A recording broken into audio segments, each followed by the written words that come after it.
In 1913, four of the most dangerous men in human history were all living in the same city, the same streets, the same cafes, possibly the same coffee house. None of them knew each other. None of them were famous yet. Oh, and one of them was fixing cars for a living, just fixing cars. We will get to that. Vienna, 1913. Still one of the most electric cities on the planet. Still the capital of the crumbling Austro-Hungarian Empire. Still absolutely packed with broke young men in cafes arguing passionately about politics. But something had changed since 1907, which we covered in episode 1. The tension that was simmering then. By 1913, it was at full boil. Nationalism was exploding. The empire was cracking, and the cafes of Vienna had gone from buzzing with creativity to buzzing with something considerably more dangerous, political extremism, which brings us to our four tenets. 4 men, 1 city. Zero idea they were about to ruin the 20th century. Let us meet them. You already know this one. Adolf Hitler, 24 years old, still in Vienna.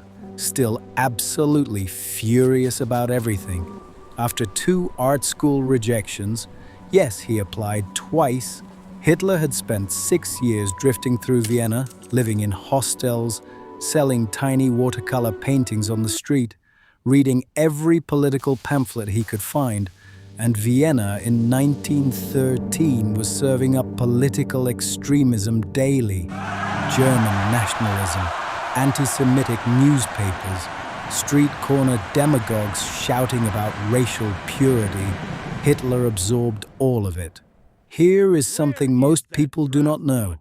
Hitler actually left Vienna for Munich in May 1913, partly to avoid being drafted into the Austro-Hungarian army, an army he considered beneath him. The Austro-Hungarian army, having narrowly escaped one of history's worst recruitment outcomes, did not know how lucky it was. By the time he left Vienna in 1913, the angry, broke, failed artist had a fully formed worldview, one that the world would spend the next 30 years paying for. Meanwhile, somewhere across the same city, a short, stocky Georgian man with a truly magnificent mustache had just arrived in Vienna on a secret mission. His name, this week, was Stavros Papadopoulos. No, wait, this week it was Ivan Ivanovich. Actually, we are not entirely sure what name he was using because he changed aliases more often than most people changed socks. His real name was Josip Jugashvili. History would remember him as Joseph Stalin, and his mission in Vienna was to write an essay. That is it. Lenin, his boss hiding in Krakow, had sent the future leader of the Soviet Union to Vienna specifically to sit in a library and write an academic essay about nationalism, the most feared man of the 20th century. Doing homework in Vienna in 1913, Stalin spent several weeks in Vienna, working in the library, sitting in cafes, completing his essay, then left. Job done. Entirely unaware that somewhere across the same city, a young failed artist was having very different thoughts about the future. But wait, there is more. Because Vienna in 1913 also happened to be home to another Russian revolutionary, Leon Trotsky. Unlike Stalin, who was just passing through, Trotsky had actually been living in Vienna for several years by 1913. He had arrived in 1907 after escaping from Siberian exile, which sounds dramatic because it absolutely was, and had settled in Vienna with his family. He lived in a modest apartment. He edited a Russian-language newspaper called Pravda, yes, that Pravda, from his Vienna apartment. And he spent his evenings in Vienna's cafes arguing with other Russian émigrés about the future of the revolution. There is a famous cafe in Vienna called the Café Central, and historians have pointed out, with no small amount of dark amusement, that Trotsky was a regular there. The same cafe, or at least the same neighborhood of cafes, where other figures in our story were also known to spend their time. Did they ever actually sit in the same cafe at the same time? Possibly, probably. We cannot say for certain, but the image of it is genuinely extraordinary. Now, If 3 future catastrophes in one city was not enough for you, allow me to introduce number 4, a young man named Josip Broz. You probably know him better as Tito, the man who would go on to rule Yugoslavia for 35 years as its supreme leader. In 1913, Josip Broz was 21 years old. He was working as a mechanic in Vienna, not plotting revolution, not writing political manifestos, not even particularly interested in politics yet.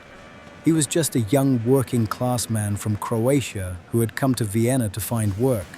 He worked in a Daimler car factory in the Vienna suburb of Wiener Neustadt. He ate in workers' cafes. He lived in workers' boarding houses. And at some point, in some cafe in Vienna in 1913, it is entirely possible that Josip Broz walked past Adolf Hitler selling paintings on the street, or sat near Leon Trotsky writing his newspaper, or shared a reading room with Stalin. None of them would have noticed each other. Just 4 ordinary men living ordinary, difficult lives in an extraordinary city. So let us just sit with this for a moment. Vienna, 1913.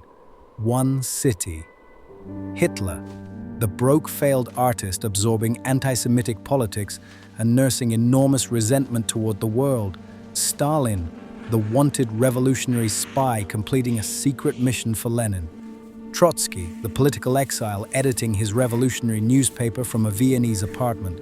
Tito, the young working-class mechanic who had not yet found his political purpose. 4 men, 4 completely different backgrounds, 4 completely different futures, all in the same city, all in the same year. Vienna had a population of around 2 million people in 1913. 2 million. And somehow, in those 2 million people, 4 of the men who would most dramatically reshape the 20th century were all present at the same time. What are the odds? A historian once tried to calculate the statistical probability of this coincidence. He gave up. His calculator just said error, which feels about right. Historians have a word for this kind of coincidence. They call it extraordinary. Here is what makes this truly extraordinary. None of these 4 men were powerful in 1913. None of them were famous. None of them were feared. Hitler was selling paintings nobody wanted to buy. Stalin was writing an essay under a fake name. Trotsky was editing a small émigré newspaper that most people had never heard of. Tito was fixing cars. Within 30 years, these 4 completely unremarkable men would, between them, launch a world war, build a communist empire spanning 11 time zones, organize the Holocaust, and create an entirely new European nation-state out of nothing. History does not announce its most dangerous people in advance, looking perfectly ordinary, drinking coffee, having absolutely no idea what they are about to do to the world. The most dangerous coffee house in human history, and nobody knew it yet. If this made you stop and stare at the ceiling for a while, welcome to Rewinding Europe. Subscribe so you never miss a rewind.